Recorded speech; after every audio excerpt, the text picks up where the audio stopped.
வணக்கம் ஜெயஹிந்த். பாகிஸ்தானில் நடந்த அந்த ஜாஃபர் எக்ஸ்பிரஸ் ரயில் கடத்தல் இதை பற்றி நம்ம டீட்டெயிலாக 2 காணொலி ஏற்கனவே பார்த்துருக்கோம். இப்போ இதோடைய பொலிட்டிக்கல் அவுட்க்ரை அப்படின்றது பாகிஸ்தானில் ரொம்ப அதிகமாக இருக்குது. இப்போது இந்த பிஎல்ஏவுடைய ஆப்ரேஷன் கடந்த 3 வருடங்கள் இதை பற்றி நான் பல தொலைக்காட்சிகள்லையும் சரி நம்ம சேனல்லையும் தொடர்ந்து பேசிக்கிட்டு இருக்கேன். அது ஒரு நார்மல் இன்சர்ஜென்சி குரூப்பு, அவங்க ஏதோ பண்ணிக்கிட்டு இருக்காங்க அப்படின்ற மாதிரி தான் ஒரு காலத்தில் இருந்துச்சு. இதற்கு முன்னாடி இப்போ பாகிஸ்தானை சேர்ந்த ஒரு ஜேர்னலிஸ்ட் பேசும்போது என்ன சொல்கிறாருன்னா, இதே மாதிரியான நிலைமை 2005-6 அந்த காலகட்டங்களில் இருந்துச்சு, இதை விட அதிகமாக இருந்துச்சு, ஆனால் எங்கள் இராணுவம் எல்லாத்தையுமே முறியடிச்சிட்டாங்கன்ட்டு. அந்த காலகட்டங்களில் இந்த பலூச்சிக்கல்னு சொல்லக்கூடிய இந்த ரெபல்ஸ் இவங்க எல்லாமே சிறு சிறு குழுக்களாக இருந்தாங்க. பலூச் அப்படின்றது அந்த இடத்த குறிக்கக்கூடியது, எல்லாரும் ஒரே இனம் கிடையாது, அவங்களுக்குள்ள பல விதமான கேஸ்ட் க்ரீட் எல்லாமே இருக்குது.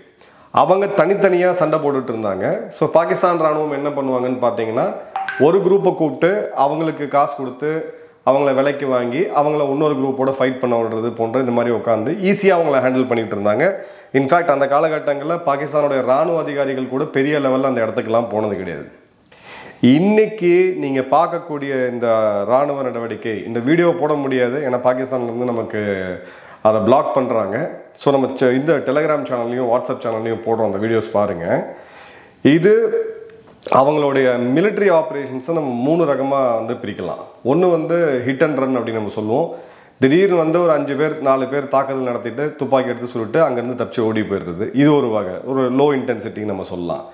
2வது பதுங்கி இருந்து சுற்றி வளைச்சு தாக்குறது, ஆம்புஷ் அப்படின்னு நம்ம சொல்லுவோம். 3வது அப்படின்றது ஒரு கண்டோன்மெண்ட்குள்ள ஒரு இராணுவ மையத்துக்குள்ள டேரிங்காக உள்ளே போய் அடித்து இது பண்ணுறது, இதை ஃபிதாயின் அட்டாக்னு சொல்லலாம், இல்லை அவங்களுடைய இதில் அவங்க ஃபிதாயின் அட்டாக்னு சொல்லுவாங்க. ஸோ இதுக்கு ஒரு 3 படைப்பிரிவு அவங்க வச்சுருக்காங்க. ஒன்று அவங்களுடைய மஜித் பிரிகேட், ஒன்று அப்படின்றது அவங்களுடைய எஸ்டாஸ்ன்றது ஒரு இது, 3வது அப்படின்னு பார்த்தீங்கன்னா ஃபத்தே அப்படின்ற படைப்பிரிவு.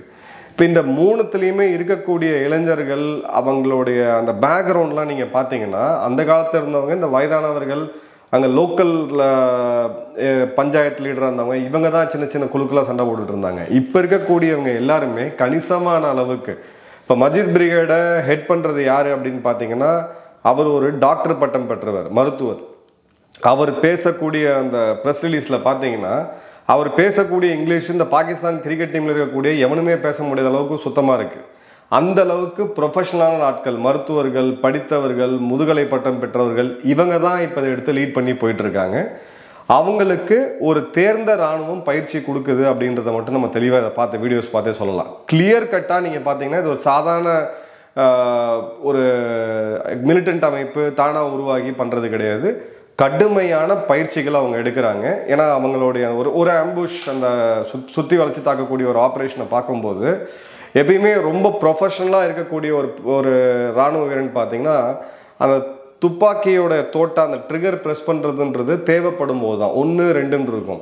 நீங்கள் திரைப்படங்களில் பார்த்தீங்கன்னா உங்கள் நடிகர்கள் அப்படியே எடுத்து ஸ்ப்ரே பண்ணுவாங்க, அதில் அப்படியெல்லாம் விழுவாங்க. ரியல் லைஃப்பில் அது கிடையாது.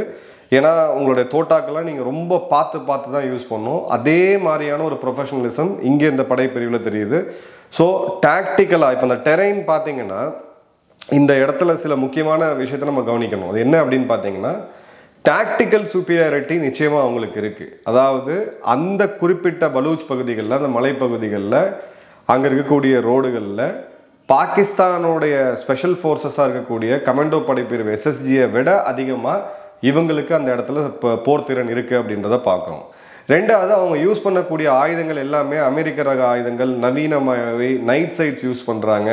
ஸோ பாகிஸ்தான் ஆர்மிக்கு பதுங்கிறதுக்கான வாய்ப்பே எங்கேயுமே கிடையாது. 3வது அவங்களோட எஃபிஷியன்சி அண்ட் இன்டெலிஜென்ஸ். இன்ஃபேக்ட் நீங்கள் அந்த குறிப்பிட்ட பகுதி, இந்த கைபர் போலன் நம்ம சொல்லுவோம் பார்த்தீங்கன்னா, இந்த போலன் பாஸ் பகுதியை நீங்கள் நல்லா உத்து பார்த்தீங்க, கூகுள் மேப்பில் கூட நீங்கள் ஜூம் பண்ணி பார்க்கலாம். இது ரொம்ப ஒரு வறட்சியான இடம், உலகத்திலேயே வெப்பம் அதிகமாக இருக்கக்கூடிய இடம், 60 டிகிரி வரைக்கும் போகும்.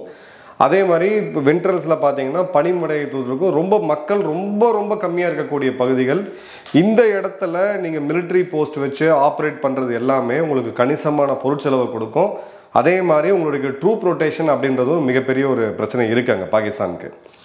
ஸோ இந்த இடத்துல இவங்க துல்லியமாக அந்த ரோடை சேஃபாக கிடையாது, நீ இந்த ரோட்டில் உள்ளே வரும்பொழுது நீ நிச்சயமாக சேஃப் கிடையாது அப்படின்றது தான் அங்கே உணர்த்துறாங்க. நம்ம ஜம்மு காஷ்மீரில் புல்வாமா நடந்ததை நம்ம பார்த்தோம். ஒரு இடத்துல ஒரு வண்டியை உள்ளே விட்ட போது என்ன மாதிரியான தாக்குதல் நடந்தது பார்த்தோம். இத்தனைக்கும் நம்ம ரோடு ஓப்பனிங் எங்கள் ஃபுல்லாக பண்ணுவோம். கான்வாய் மூவ்மெண்ட் அந்தளவுக்கு பார்க்கப்படும். அந்த கான்வாய் போகும்போது மலைப்பகுதிகளில் நம்ம வீரர்களுமே இருப்பாங்க. அந்த நெடுஞ்சாலை முழுவதும் பார்த்தீங்கன்னா சுற்றி இருக்கக்கூடிய மலைப்பகுதிகளில் நம்மளுடைய வீரர்கள் மறைந்திருப்பாங்க. ஆனால் இங்கே அதை பண்ண முடியாது அவங்களால. அதிகபட்சமாக ஒரு 2 வண்டி 3 வண்டி கேப் விட்டுட்டு இந்த மைன் போன்ற இது கவச வாகனங்களை முன்னாடி வச்சு தான் அவங்க போக முடியுமே தவிர, ஜாமர் வாகனங்களை யூஸ் பண்ண முடியுமே தவிர அதை தாண்டி எதுவும் பண்ண முடியாது. இப்போ BLA கொடுக்கக்கூடிய செய்தி என்னன்னா, நாளைக்கு ஒரு வேலை இப்போ என்ன சொல்றாங்கன்னா, we are going to change the rules of the game அப்படின்னு சொல்லி இவங்களுக்கு தெரிஞ்ச அந்த குறைஞ்சபட்ச ஒரு ஆங்கிலேய வச்சு இவங்க பேசிட்டு இருக்காங்க. நாங்கள் இந்த ரூல்ஸ் எல்லாம் மாற்ற போறோம், என்ன பண்ண போறோம் பாருங்கன்ட்டு. அப்போ ஒரு 20,000-30,000 பாகிஸ்தான் வீரர்களை இவங்க உள்ள அனுப்புறாங்க. அந்த பகுதிகளில் மக்கள் கூடியிருக்கக்கூடிய கிராமங்கள், இந்த பகுதிகளில் நகரங்களில் அனுப்புறாங்க அப்படின்னா அவங்களுடைய சப்ளை லைன்ஸ் அப்படின்றது இந்த ரோடு வழியாக தான் வரணும். அந்த ரோட்டை நாங்கள் எப்போ நினைச்சாலும் எங்கள் கண்ட்ரோலுக்கு எடுத்துகிட்டு வர முடியும். அந்த ரோடு மற்றும் அந்த ரயில் நெட்வொர்க் ரெண்டையுமே எங்களால் தடுக்க முடியும்ன்றது. அப்போ பாகிஸ்தானோட சப்ளை லைன் கட் ஆகும். ரஷ்யா போரில் இது ரஷ்யா உக்ரைன் குர்ஸ்க் பகுதிகளில் என்ன நடந்ததுன்னு நம்ம பேசணுமோ அதே மாதிரியான நிலைமை இன்னைக்கு பாகிஸ்தானுக்கு எங்களால் பண்ண முடியும் அப்படின்றது தான் இங்கே பலூச் வீரர்கள் உணர்த்துறாங்க அவங்களுக்கு. இதே காரணத்துக்காக தான் ஆக்சுவலாக இந்த ரயில் லைன் பார்த்தீங்கன்னா கொய்டாலேருந்து பிரிட்டிஷ் காலத்தில் இருக்கும் பொழுது இந்த ரயில் லைனை கொய்டாலேருந்து இதுக்கு கொண்டு போனாங்க, ஆப்கானிஸ்தான் கொண்டு போகணும் அப்படின்றதான் ஐடியா. பட் அன்னைக்கும் இதே மாதிரியான தாக்குதல்கள் பிரிட்டிஷ் மேலே நடத்தப்பட்டு அப்புறம் பிரிட்டிஷ் வேற வழி இல்லாமல் பின்வாங்கி அதோட நிறுத்துறாங்க. அந்த ரயில்வே லைன் அதுக்கப்புறம் எக்ஸ்டெண்ட் ஆகலை. அதே கண்ட்ரோலை அவங்க இன்னைக்கும் வச்சுக்கிட்டு இருக்காங்க அப்படின்றதான் தெரியுது. இப்போ பாகிஸ்தான் பண்ணுற காமெடி என்னன்னா, இவங்களுடைய வெளியுறவுத்துறை ஒரு அறிக்கையை விட்டுருக்காங்க. இவங்க வெளியுறவுத்துறை அறிக்கைப்படி எடுத்தீங்க அப்படின்னா, நாங்கள் பாகிஸ்தானுடைய குற்றச்சாட்டுகள் என்ன அப்படின்னா, இந்த தீவிரவாதிகளுடைய ஹேண்ட்லர்ஸ் இவங்க எல்லாமே ஆப்கானிஸ்தானில் இருந்து செயல்படுறாங்க. இந்த ஆப்ரேஷன் நடக்கும்போது, இந்த தாக்குதல் நடத்தும் போது பலூச் தீவிரவாதிகள் எல்லாருமே ஆப்கானில் இருக்கவங்க கூட பேசிக்கிட்டு இருந்தாங்கன்ட்டு. அப்படியே இது எங்கேயோ கேட்ட மாதிரி இருக்கு பாருங்க. மும்பை தாக்குதல் நடக்கும்போது, மும்பையில் நம்மளுடைய மக்கள் கொல்லப்படும் போது இதே தீவிரவாத நாய்கள் பாகிஸ்தானில் இருக்கக்கூடிய ISIல தொடர்பு இருந்தாங்கன்னு அப்போ நம்ம சொன்னாங்களா? வீடியோடைய ரெக்கார்டிங்கோட அன்னைக்கு இருந்த உளவு அமைப்புகள் ஆடியோ ரெக்கார்டிங்கை போட்டோமா? ஓகே. இப்போ அடுத்த அக்யூசேஷன் என்ன அப்படின்னு பார்த்தீங்கன்னா, இந்த இடத்துல இந்தியா இவங்களுக்கு உதவி செய்து, இந்தியாவுடைய ஆதரவு இருக்கு, ஆயுதங்கள் கொடுக்குறாங்க, பயிற்சிகள் கொடுக்குறாங்க. மூணாவது என்ன அப்படின்னு பார்த்தீங்கன்னா, இந்த நடந்த மொத்த இதுவுமே இந்தியாவுடைய கை இருக்கு, டெல்லியோடைய கை இருக்கு அப்படின்றது தான். இப்போ மினிஸ்ட்ரி ஆஃப் எக்ஸ்டர்னல் அஃபேர்ஸ் நம்மளுடைய வெளியுறவுத்துறை என்ன சொல்லியிருக்காங்கன்னா, இப்போ இந்த நாட்டுக்கு, இந்த கெடுகட்ட நாட்டுக்கு ஒரு சாதாரண அதிகாரி தான் பதிலே சொல்றாரு. வெளியுறவுத்துறை அமைச்சரோ இல்லை அவர் கீழே இருக்கக்கூடியவங்களோ யாரும் பதில் சொல்றது கிடையாது. ஃபர்ஸ்ட் அவங்க என்ன சொல்றாங்கன்னா, இது பைத்தியக்காரத்தனமான ஒரு ஆதாரப்பூர்வமற்ற குற்றச்சாட்டு, இதை நாங்கள் நிராகரிக்கிறோம். உலகத்தோடைய எபி சென்டர், அதாவது ஒரு பூகம்பம் வரும்போது நம்ம எபி சென்டர் மைய கருப்பகுதி இருக்கும் பார்த்தீங்களா, அதோட தொடக்கமே குளோபல் இருக்கக்கூடிய அனைத்து தீவிரவாதத்துக்கும் பாகிஸ்தான்றது உலகத்துக்குமே தெரியும். உங்களுடைய உள்நாட்டு பிரச்சனைகள், அங்கே இருக்கக்கூடிய தோல்விகளை பாருங்க, தேவையில்லாமல் வெளியில் இருக்கக்கூடிய அக்விசிஷன் கொடுக்காதீங்க அப்படின்ட்டு. தாலிபான்களும் இதே தான் சொல்லியிருக்கிறாங்க. எங்களுக்கு இதுக்கும் சம்மந்தம் இல்லை, இது உன் பிரச்சனை, நீ சமாளி, என்ன எதுக்கு தேவையில்லாமல் எடுத்துக்கிட்டு, எங்கள் நாட்டில் எந்த ஆதரவும் நாங்கள் கொடுக்கல, எங்களுக்கும் இந்த பிரச்சனைக்கும் சம்மந்தமே இல்லை அப்படின்ட்டு. நல்லா கவனிங்க, இவ்வளோ ராணுவ வீரர்கள், 100க்கும் அதிகமான ராணுவ வீரர்கள் கொல்லப்பட்டிருக்காங்க. அந்த விஷயத்துக்கு நான் வரேன், அதுக்கு ப்ரூஃபே இருக்குது. ஆனால் தாலிபான், அதாவது இவங்க சக இஸ்லாமிய நாடு, எங்களுடைய சகோதரர்கள் அப்படின்லாம் பேசிட்டு இருந்தது, நீ தாலிபான் பார்த்தீங்கன்னா ஒரு அனுதாபம் கூட தெரிவிக்கல. ஸோ இந்தியா பெரிய லெவலில் இது வரைக்கும் நம்ம பண்ணது கிடையாது. பட் தாலிபான்கள் ஓகே, இறந்த வீரர்களுக்கு நாங்கள் அனுதாபம் தெரிவிக்கிறோம், மக்களுக்கு அனுதாபம் எதுவுமே கிடையாது, இது உன் பிரச்சனை, நீ பாரு அப்படின்றதான் இன்னைக்கு தாலிபான்கள், அதாவது ஆப்கானிஸ்தானோட ஸ்டாண்டா இருக்கு அப்படின்றத பார்க்குறோம். இப்போ இந்த வீடியோவை பாருங்க, இந்த ஸ்கிரீன்ஷாட்ல வர வீடியோவை பாருங்க. இந்த ஆள் பார்த்தீங்கன்னா ஒரு ரிட்டையர்ட் பிரிகேடியர், ஒரு மூத்த ராணுவ அதிகாரி பாகிஸ்தானில். இவர் சொல்றது என்னன்னா, இந்தியாவை கொளுத்தணும், அங்கே பத்தி எரிஞ்சாதான் இங்கே தீ அணையும், அங்கே ரத்தம் ஆறு ஓண்டாதான் இங்கே ரத்த ஆறு நிற்கும், இந்தியாவை பழி வாங்கணும். அதாவது இவங்க என்ன சொல்றாங்கன்னா, இது எல்லாத்துக்குமே இந்தியா தான் காரணம், இந்தியாவை கொளுத்துனா நம்ம அடங்கிடுவோமா, இங்கே அவங்க நெருப்பு அடங்கிடும் பலுச்சிஸ்தானில் அப்படின்றதுதான். இதுக்கு கூட இந்த கமெண்ட்ஸ்லாம் நீங்கள் பார்த்தீங்கன்னாவே காமெடியாக இருக்கும்.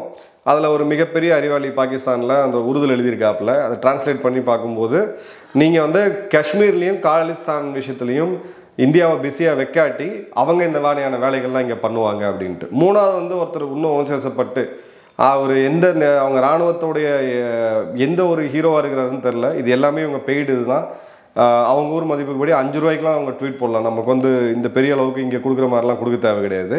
ஆனால் இவங்க என்ன பண்ணுறாங்கன்னு பார்த்தீங்கன்னா, இந்த சோஷியல் மீடியா முழுக்க பொறுத்தது போதும், இந்தியாவுக்குள்ளே எடுத்துகிட்டு போகணும் சண்டையை, இந்தியாவில் தாக்கணும், இந்தியாவுடைய ரயில்வேயை தாக்கணும்னு சொல்லி பல கமெண்ட்ஸ் இருக்குது.